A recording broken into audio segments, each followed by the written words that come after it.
Okay, it is the 58th day of the war. It is 5:46 p.m. here in Israel, 10:46 a.m. in the eastern coast of the United States. It is December 3rd, and let's get started. We've got a ton to do. First, I thought it would be helpful if we reviewed some of the important points of the war and what's been going on, what led us here, the history to it. These are 10 points to know about the war in Gaza. First, in 2005, Israel unilaterally pulled out of Gaza, and Palestinians had a chance to build a democratic, free, and peaceful state next to Israel. This was up to them. They had nothing holding them back from it. In 2006, the Palestinians in Gaza elected Hamas, and in 2007, Hamas staged a coup and overthrew the Palestinian Authority. Hamas started immediately to attack Israel. Hamas is a recognized terrorist organization by countries from all over the world. Its charter calls for the destruction of Israel and the death of Jews. Hamas is funded by two evil countries, Qatar and Iran. Instead of developing a functioning government for the betterment of its people, the Hamas diverted funds from international aid and other sources to build tunnels and weapons to attack Israel. They didn't build any bomb shelters for their people. Number 5, in response to Hamas attacks, Egypt and Israel shut their borders to Gaza. Not just Israel, but Egypt as well. Israel carried out 3 operations in 15 years to respond to Hamas attacks and developed the Iron Dome system to defend against Hamas rockets. Point number 6, even though Israel faced continuous terrorist attacks from Hamas, Israel allowed 25,000 workers from Gaza to enter Israel every day. This is for employment so that they could feed their families. These same workers would be the attackers against Israel on October 7th. Over 85% of Palestinians today support the October 7th massacre. On October 7th, Simchas Torah, Hamas, and 11 other terrorist organizations, along with thousands of Palestinian civilians unaffiliated with any terrorist organization, attacked with zero Israeli provocation Israeli civilians. They killed 1,200 Israelis. They injured over 5,000 and took over 240 people hostage. They have held hundreds of people, including children, hostage ever since. The Palestinian terror attacks of Simchas Torah, this is point number 8, were some of the most brutal ever imposed on a Western country. Their attacks included raping, beheadings, burning people alive, torturing men, women, and children, and summary executions. Over 300 bodies, 57 days after the attacks, are still too devastated for proper identification.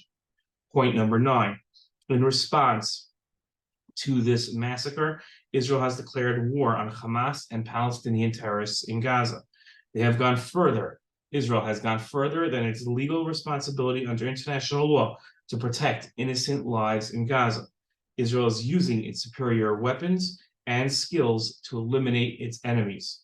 The nations of the world have come out in support of Israel's right to defend itself. Point number 10, and the last point, Israel did not want this war. It didn't choose to go to war. This war can end immediately with Hamas's surrender and the return of the hostages to Israel. Any consequences of this war, including innocent civilian deaths on Israel's side and on the Palestinian side in Gaza, are the sole responsibility of Hamas.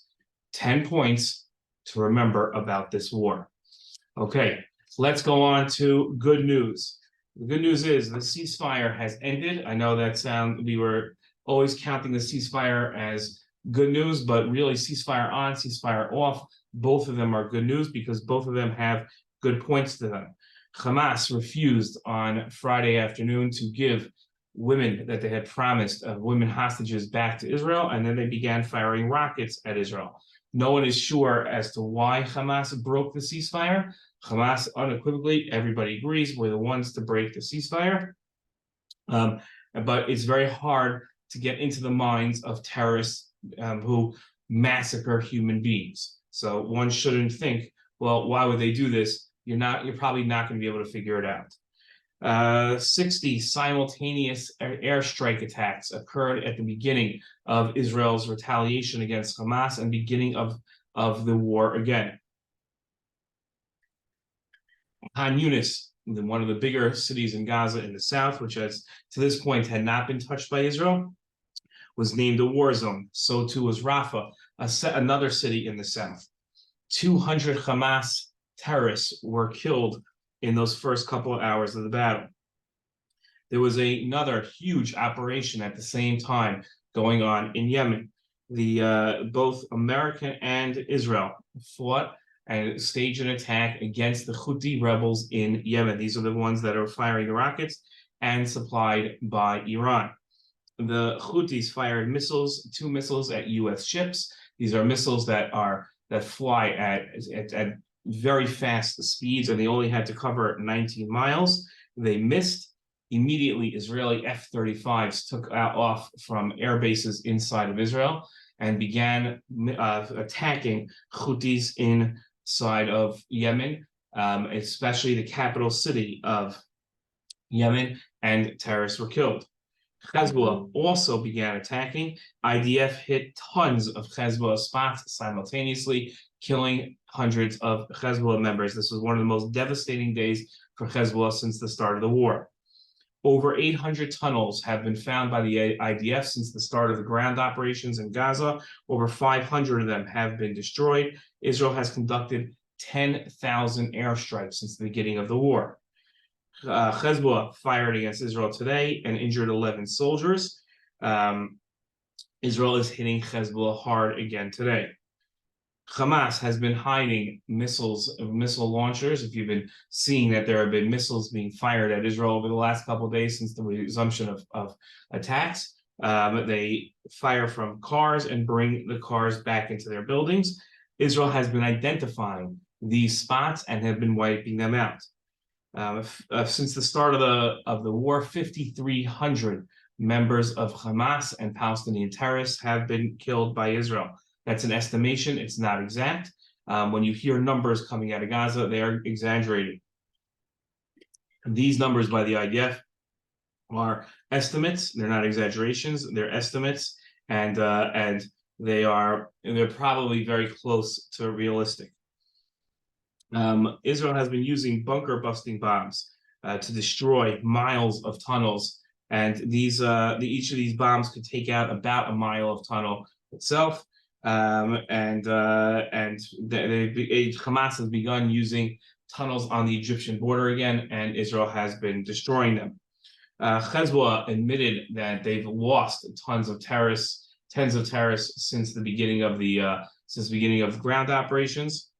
And Israel has been using helicopters so that they can fly low below radar as they start to knock out tens of positions of Hezbollah positions. Hamas has started a new strategy of going back to the border with Israel. Because Israel had moved ahead and into Gaza, leaving that space around the border open somewhat, and Israel has now collapsed the border with Gaza and again started attacking Hamas positions there.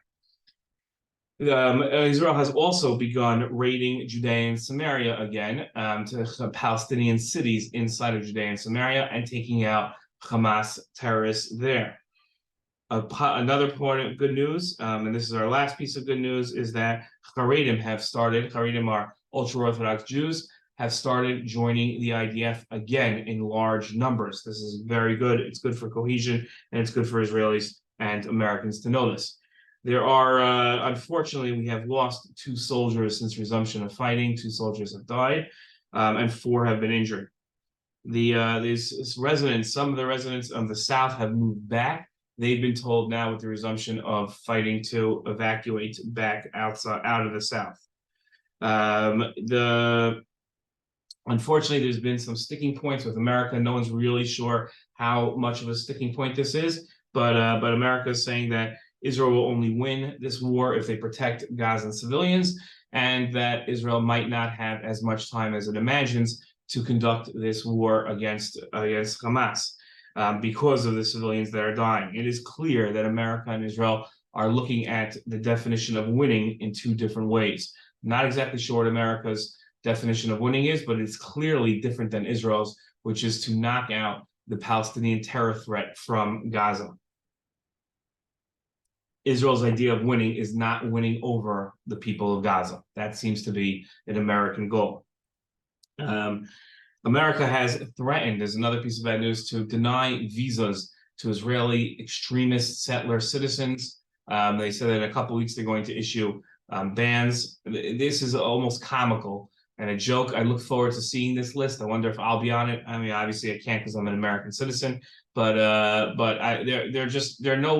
there are no people that, I don't know how they're going to find these people that they think they're going to start naming. And I almost can promise that anyone that does appear on this list has absolutely no interest of visiting the United States. Unfortunately, we found out on the other bad news that some hostages have been executed by Hamas after being taken into Gaza. Okay. Post-war, some of the plans for post-war have been leaked. And one idea being floated out there is a buffer zone between Gaza and the Israeli border, which would be that nobody would be allowed to enter that buffer zone. Israel would establish up to a 2-kilometer buffer zone. It's an interesting idea. Prime Minister Netanyahu has again emphatically stated that he will not allow, under any circumstances, the Palestinian Authority to return to Gaza and to rule in Gaza. Palestinian Authority again incentivizes terror attacks through its pay-to-slay program, which we've mentioned a bunch of times, and is a completely corrupt institution. Bringing them back into Gaza would either result in one of two things: Gaza being just as bad as it is now, or Hamas or some other terror organization overthrowing the Palestinian Authority again. It's almost like anyone suggesting the Palestinian Authority come back is living in the 1990s and thinking that, singing Kumbaya and imagining that things are going to get better. I'm not sure why they think this way. Okay, let's get to your questions. How long will the truce last between Israel and Hamas? Well, the truce is over, so that's how long it lasted. What strategic implications do you foresee with the truce extension involving the release of hostages and IDF soldiers? Okay, obviously these questions were asked before the truce ended. So I don't understand why the United Nations won't investigate the cases of Israeli women raped.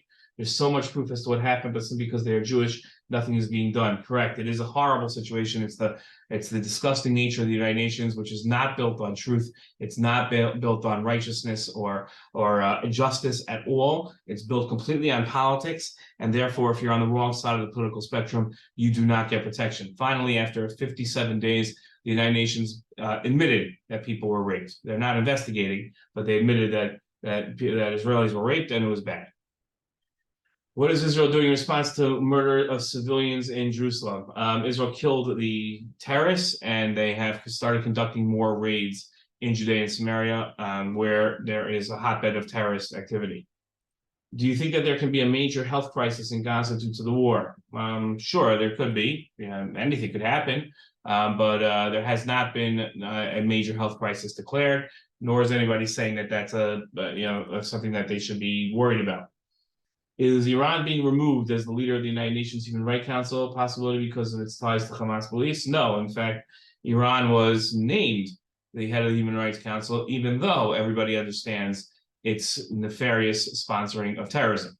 If there's no other proof of how corrupt and decrepit the United Nations is, it's the idea that somebody like Iran, Venezuela, China, all former members of the Human Rights Council can partake of it. The longer the pause continues, the more it looks like the U.S. is pressuring Israel to agree to a permanent ceasefire. Without U.S. approval, is it possible for Israel to resume the war and take out Hamas? Yes, Israel can fight wars without American approval.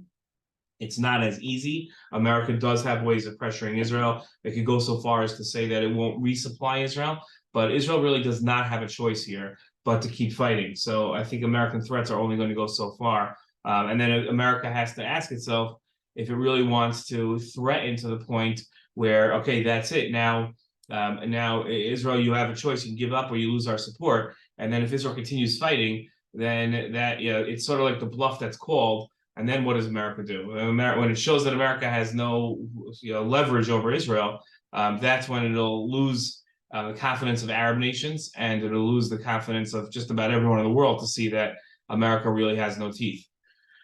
including these new 10 hostages being released. What will be the new total of hostages returned? I think it's over 60 hostages were returned.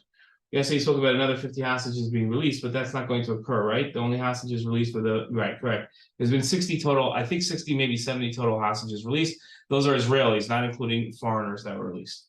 Why does Israel want the bodies of IDF soldiers, which Hamas killed back? Because there's a specific purpose in this. Yes, Jewish law, Jewish tradition demands the burial of bodies. We do not just allow bodies back, so we will go far to get bodies back.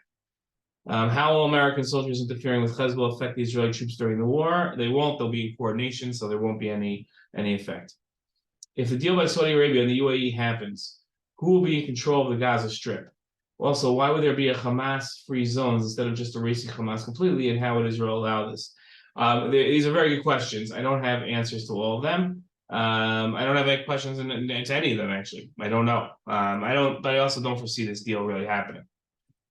Why are Israel still respecting the ceasefire after the bus station attacks? Well, the bus station attacks wasn't what broke the ceasefire. It was rocket firing and the refusal to hand over more hostages. That's what broke the ceasefire.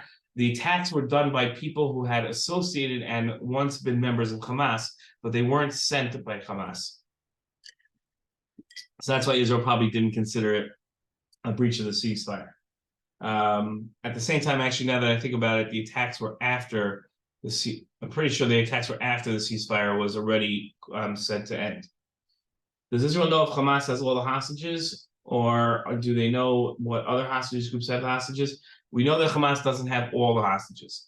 As far as the public knows, Israel does not know where all the hostages are, nor does Hamas, which means that nobody knows where all the hostages are.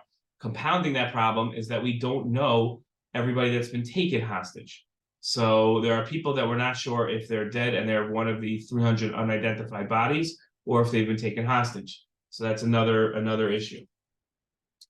If the rape claims are investigated by the UN, can the United Nations punish Palestinian terrorists for raping women? And if so, what would be the punishment most likely be?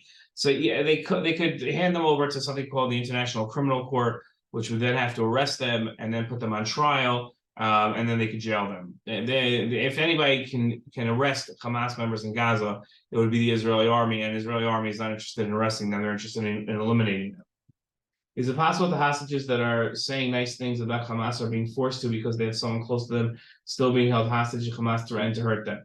Yeah, so there are no more hostages saying anything nice about Hamas. That's over. But if they haven't, you've been seeing them wave, but then you can also hear Hamas members threatening them that they better wave. So, but nobody is saying nice things about Hamas anymore. In fact, Hamas, now that the hostages have begun talking, Hamas took the hot end of the back of a motorcycle and branded 2 children, so that if they ran away, they'd be able to know who they were. You cannot imagine how painful that is, especially to children. It just breaks you. What our hostages went through it's immeasurable amounts of pain and trauma, and they were malnourished. A lot of them were tortured, and these are the people that were freed and treated relatively well. One can only imagine what they're doing to the male hostages. If the UN ends up believing the women coming out about their accusations during this investigation, could they do with the rapists? We talked about that. Even after Hamas broke the ceasefire, is Israel still obligated to respect it? No, once Hamas breaks the ceasefire, Israel is no longer obligated to respect the ceasefire. Okay, that is the end of our video. If you have any questions, please leave them in the comments. Let's hope for a quick victory. Let's hope for our hostages and our soldiers